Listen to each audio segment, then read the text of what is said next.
नमस्कार, मेरा नाम है जूली। आप देख रहे हैं न्यूज़ 18 का digital platform.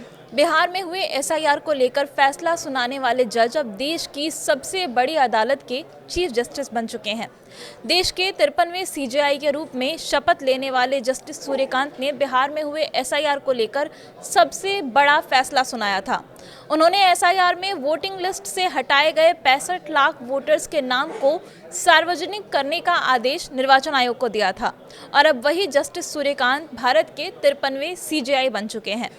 CJI Bhushan are Gavai ने संविधान के अनुच्छेद 124 के धारा 2 के तहत अगले सीजेआई के लिए जस्टिस सूर्यकांत का नाम सामने रखा था। राष्ट्रपति ने इस पर मुहर लगाते हुए जस्टिस सूर्यकांत को देश का 53वां सीजेआई नियुक्त कर दिया है। राष्ट्रपति भवन में ये शपथ ग्रहण समारोह हुआ। जस्टिस सूर्यकांत के शपथ ग्रहण समारोह में प्रधानमंत्री नरेंद्र मोदी, लोकसभा के स्पीकर ओम बिरला, केंद्रीय गृह मंत्री अमित शाह, रक्षा मंत्री राजनाथ सिंह और वाणिज्य मंत्री पीयूष गोयल भी शामिल रहे।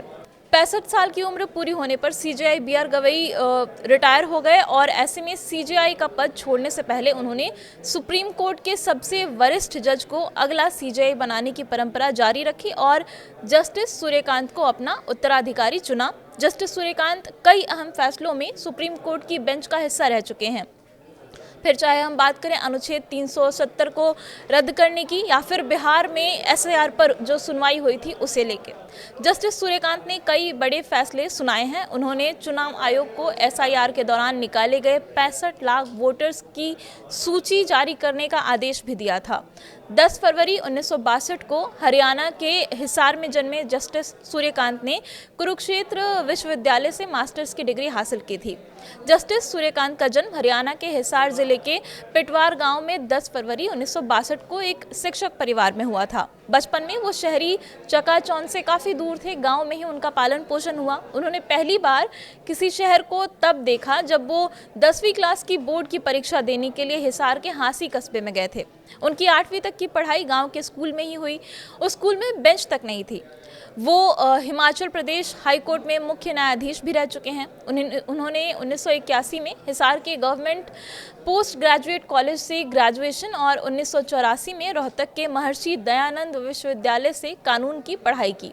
उसी साल उन्होंने वकालत की शुरुआत हिसार से की थी और वहाँ पे अदालत में वो वकील थे, लेकिन 1985 में वो पंजाब और हरियाणा कोर्ट में प्रैक्टिस करने के लिए चंडीगढ़ आ गए।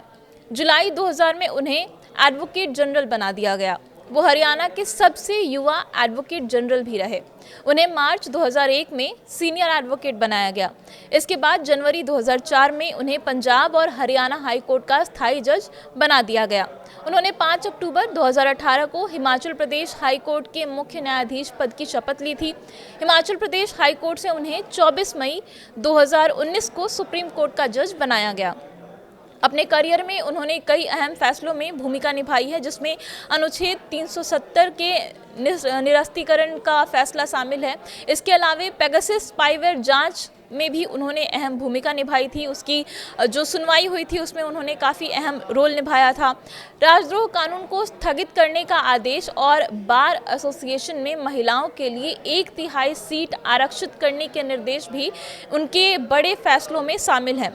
सुप्रीम कोर्ट के जज के रूप में जस्टिस सूर्यकांत ने करीब 80 फैसले लिखे। इसमें अलीगढ़ मुस्लिम विश्वविद्यालय से जुड़े 1967 के फैसले को खारिज कर दिया गया था, जिससे संस्थान के अल्पसंख्यक दर्जे पर पुनर्विचार का रास्ता खुल गया था। इन सब के अलावा नागरिकता अधिनियम की धारा 6A को चुनौती देने वाली याचिका, दिल्ली की आबकारी नीति मामले में तत्कालीन मुख्यमंत्री अरविंद केजरीवाल को जमानत देने जैसे मामले में भी उनके निर्णय शामिल रहे। सीजेआई के रूप में जस्टिस सूर्यकांत का कार्यकाल 15 महीने का होगा। उन्होंने अपने पूर्ववर्ती सीजेआई भूषण आर गवई की जगह ली है। राष्ट्रपति द्रौपदी मुर्मू जस्टिस सूर्यकांत को सीजेआई की शपथ दिला चुकी हैं और इस शपथ ग्रहण समारोह में भावनात्मक क्षण भी देखने को मिले। शपथ लेने के तुरंत बाद उन्होंने अपने पूर्ववर्ती CJI justice B R Gavai को गर्मजोशी से गले लगाकर उनका अभिवादन किया।